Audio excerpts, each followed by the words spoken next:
Hi friends, welcome to my channel. So మనం ఇప్పటిదాకా different videos అనేది డిస్కస్ చేయడం జరిగింది.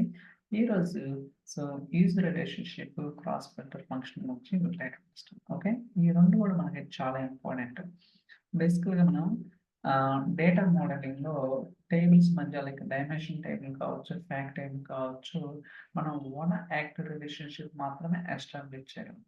Okay, but other than that మనం ఇన్యాక్టివ్ రిలేషన్షిప్ అనేది ఏదైనా ఇవ్వచ్చు, బట్ వాటికి ఫిల్టరింగ్ అనేది మనం ఎనేబుల్ చేయాల్సి ఉంటుంది. ఓకే, సో అది ఏంటనేది కూడా వీళ్ళు రైట్ ఇస్తాం. సో మనకి ఇక్కడ ఒక టేబుల్ ఉంది, ఇక్కడ ఆర్డర్ డేట్ అలానే సేల్స్ అమౌంట్. ఓకే, సో మీకు ఇక్కడ ఆర్డర్ డేట్ కి, డ్యూ డేట్ కి, షిప్ డేట్ కి ఇలా మనకి డిఫరెంట్ టైప్స్ ఆఫ్ కీస్ ఉన్నాయి అన్నమాట. ఓకే, ఫస్ట్ డేటా చూస్తే మీకు అర్థమవుతుంది ఏంటి నేను what I'm trying to explain. So go to data tab మీద క్లిక్ చేస్తాను. It's opening. Next wait for some.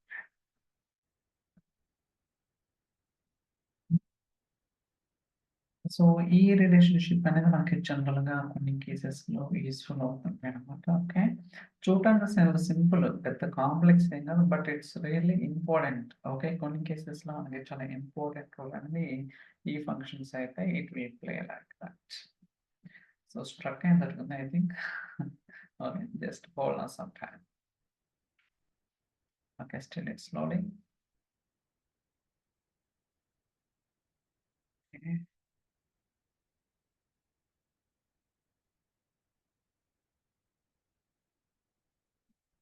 Guys, it's hanging. I think seems like okay, no problem. It won't take much time.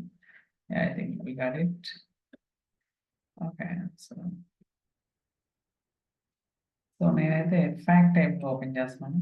So నా data model fact టైంలో వచ్చేసరికి internet sales.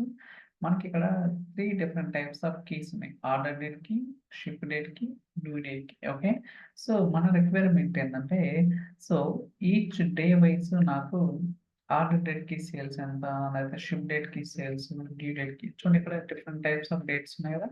So order డేట్‌కి, ship డేట్‌కి, due డేట్‌కి, so ఇలా నాకు sales అనేది I want to find it. Okay, so దానికోసం మనం ఏంటంటే ఏదైతే dimension table, dim day table ఉందో వీటికి మధ్య రిలేషన్షిప్ అనేది ఎస్టాబ్లిష్ చేయాలి. Okay, let's see that. So data modelling.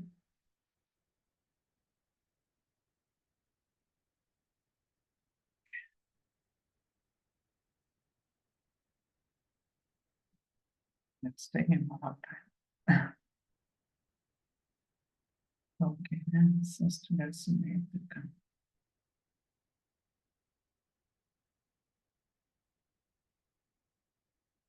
yeah.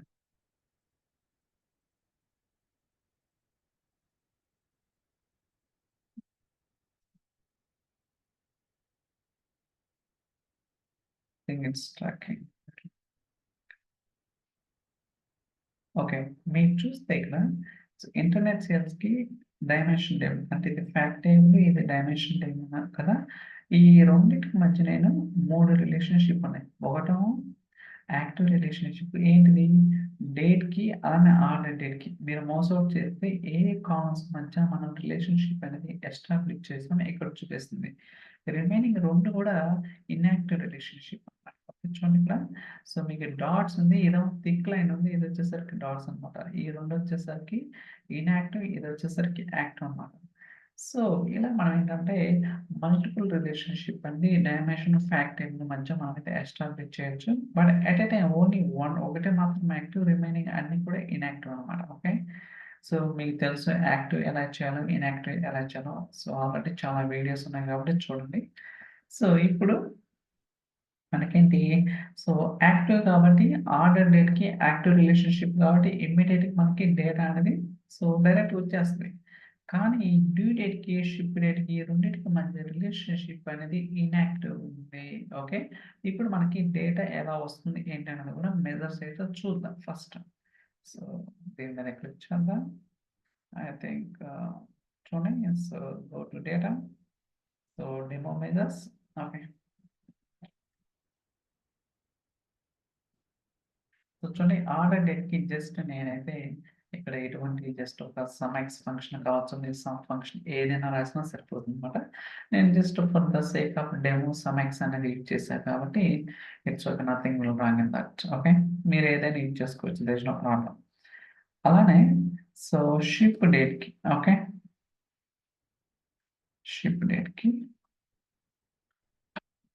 చూడండి ఇక్కడ ఈజ్ రిలేషన్‌షిప్ అనే ఫంక్షన్ ఇచ్చేసానన్నమాట. ఓకే, సో మనం ఈజ్ రిలేషన్‌షిప్ అనే ఫంక్షన్ ఏదైతే ఇన్‌యాక్టివ్ రిలేషన్‌షిప్ ఉన్నాయో వాటి మధ్య నేనైతే సో ఫ్యాక్ట్ టేబుల్‌లో ఉన్న షిప్ డేట్ కీకి అలానే సో డైమెన్షన్ టేబుల్ అదే డిమ్ డేట్ ఉంది కదా, ఆ రెండిటి మధ్య రిలేషన్‌షిప్ అనేది సో ఎస్టాబ్లిష్ చేస్తామన్నమాట. ఈ ఫంక్షన్ యూజ్ చేసుకొని మనమైతే రిలేషన్‌షిప్ అనేది డిఫైన్ చేసుకోవచ్చు. ఓకే, అలానే ఇంకోటి ఉంది కదా, సో డ్యూ డేట్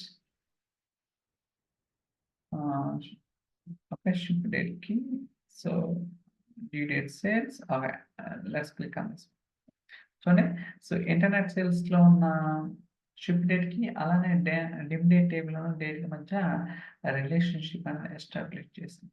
ఇప్పుడు మనకి ప్రాపర్ గా సో బేసికల్ గా డిమ్ డేట్ సేల్స్ అనేది సో జూలై మంత్ 16th నుంచి స్టార్ట్ అవుతుంది. ఓకే, అలానే ఇది కూడా మనకి so think something wrong I am given.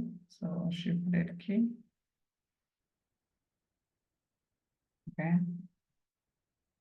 Yeah. ఇక్కడ due date కదా. Yeah, got it. Sorry, problems. So అర్థమైంది కదా, రెండు ఎందుకు వస్తున్నాయంటే బై మిస్టేక్ నేనంటే రెండింటికి కూడా ఒకే కీ కాలం డిఫైన్ చేశాను అనమాట. సో మనకి బేసికల్ గా డేటా చూడంలో అర్థమైంది అనమాట, సంథింగ్ ఇస్ రాంగ్ అని. నాకు చూడంలోనే రెండు సేమ్ ఉన్నాయి, రెండు సేమ్ ఎందుకు వస్తాయి? సో అందువల్ల సో మనం ఎక్కడ మిస్టేక్ చేసి ఉంటాం general. So that's most important. So మనం మెలిసి ఎంత బాగా రాస్తామో ఇష్యూని కూడా ఐడెంటిఫై చేయడం అంతే ఇంపార్టెంట్ అన్నమాట. సో అది ఎప్పుడు వస్తుందంటే మీరు మంచిగా ప్రాక్టీస్ చేస్తే will get it easy. Okay, no problem. ఇప్పుడు చూడండి మనకు పర్ఫెక్ట్గా సో 16th నుంచి షిప్ డేట్ సేల్స్ స్టార్ట్ అయినాయి, అదే so due date sales 24. Okay, ఇలా మనకి ఏంటంటే ఈజ్ రిలేషన్షిప్ అనే ఫంక్షన్ వర్క్ అవుతుంది అనమాట. సో మనకి యాక్టివ్ రిలేషన్షిప్, ఇన్యాక్టివ్ రిలేషన్షిప్ ఇవన్నీ కూడా మనకి డేటా మోడలింగ్ లో చాలా చాలా ఇంపార్టెంట్. ఓకే, ఇది ఒక ఫంక్షన్. దాని తర్వాత మనకి క్రాస్ ఫిల్టర్ అనే ఫంక్షన్ అంటే ఏంటంటే సో జనరల్‌గా ఏందంటే, మనకి filter direction, single direction, both the direction ఉంటది. సో అలాంటప్పుడు మనకి ఎలా ఫైండ్ ఔట్ చేయాలి ఏంటి అనేది will try out first. Okay, first explain చేస్తాను. ఇప్పుడు మనకి ఇది డైమెన్షన్, ఇది కొంచెం జూమింగ్ చేద్దాం. ఓకే, సో ఇది కస్టమర్ టేబుల్. సో అలానే మనకి ఇది ఫ్యాక్ట్ టేబుల్, ఇది ప్రొడక్ట్ టేబుల్. సో ఇప్పుడు మన రిక్వైర్మెంట్ ఏంది? సో ఈచ్ ప్రొడక్ట్ వైస్ ఎంతమంది customers? Okay, so each customer wise ఎంతమంది ప్రోడక్ట్స్ ఉన్నాయి? సో మీరు అబ్జర్వ్ చేస్తే each product wide number of customers ఎంత? ఏదైతే టోటల్ ఉందో ఆ టోటల్ కస్టమర్స్ ప్రతి ప్రోడక్ట్ వస్తుంది. ఇది అబ్సల్యూట్లీ బాగుంది. ఇప్పుడు ప్రతి ప్రోడక్ట్ అంతమంది కస్టమర్స్ కొనాలని రూల్ ఏం లేదు కదా.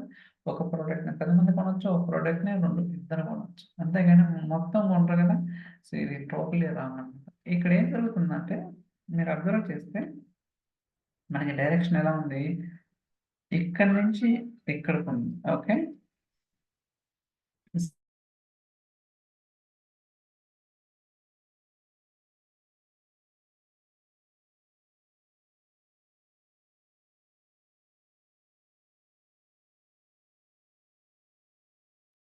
సో సో మీరు అబ్జర్వ్ చేస్తే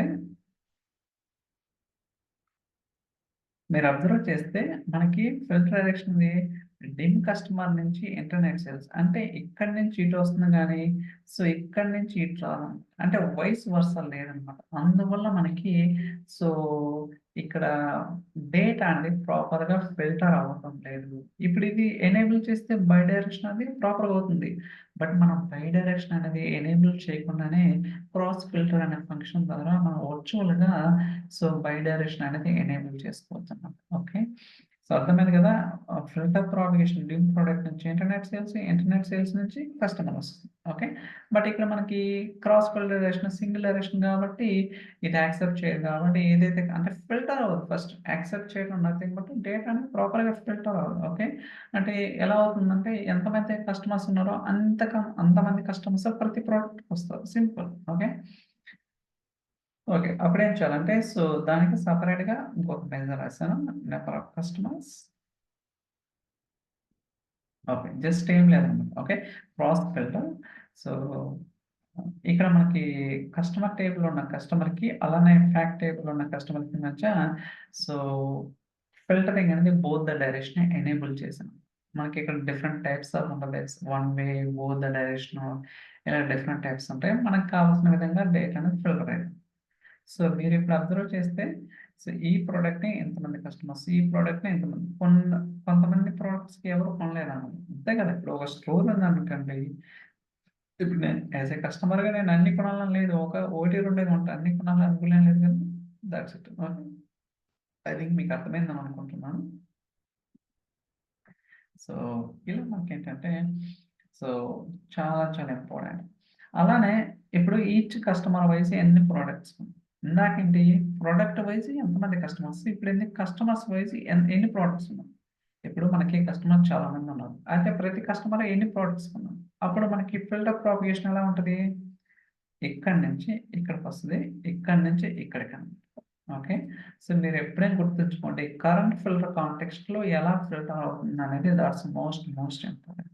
సో, ఇప్పుడు కరెంట్ ఫిల్టర్ కాంటెక్స్ట్ అనేది కస్టమర్‌కి సో, ఎలా ఎళ్ళాలా? ఇక్కడి నుంచి ఇక్కడికి, ఇక్కడి నుంచి ఇక్కడికి. ఓకే. బట్ ఇక్కడ ఫిల్టర్ డైరెక్షన్ అనేది సింగిల్ ఉంది. ఓకే. అంటే ట్రావెల్ అవ్వదు గదా!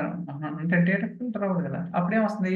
ఎన్ని ప్రొడక్ట్స్ ఉంటే అన్ని ప్రొడక్ట్స్ ప్రతి కస్టమర్స్‌కొస్తాయన్నమాట. That's totally wrong. Okay.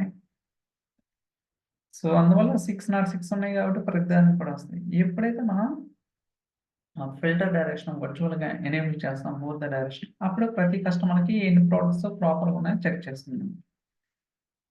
So, number of products 1 గదా! Let's see that. చూడండి. That's it. సో, ఇలా మనకేంటంటే it's very important to understand like cross culture గాని, యాక్టివ్, ఇన్‌యాక్టివ్ రిలేషన్‌షిప్ గాని, ఈజ్ రిలేషన్‌షిప్ గాని, ట్రీ టైల్స్ ఫంక్షన్ గాని, ఇయన్నీ కూడా డేటా మోడలింగ్‌కి సంబంధించినవి. ఓకే. చాలా important. We need to understand this.